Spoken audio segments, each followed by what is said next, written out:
Alright, welcome to my little tutorial on how to split your computer screen to make it easier for you to work on two windows at one time. So take note over where the window key is. It's on the lower left-hand side of your keyboard. You will be using the arrow keys in order to position the windows the way you want them. So I will open up my computer and we will get started.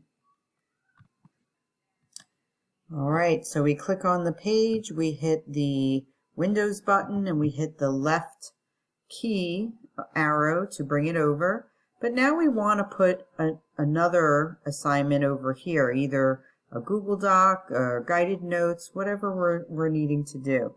So you need to open another window. So open another browser. We'll use Firefox again.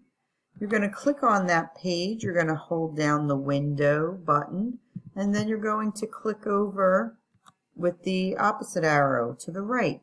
So now you have two active browsers open, available for the internet, so that you can do your assignments simultaneously.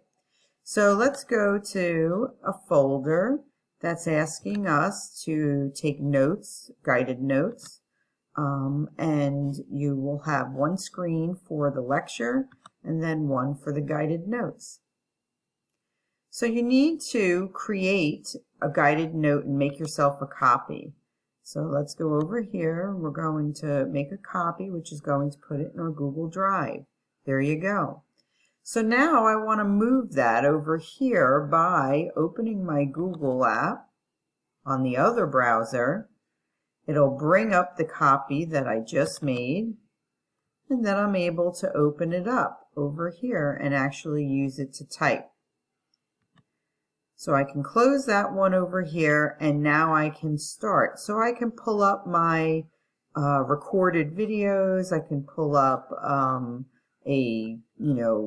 whatever type of activity that the teacher is wanting, and I can actually take my notes on one side while I watch the recorded video or the live Zoom, etc. on the other.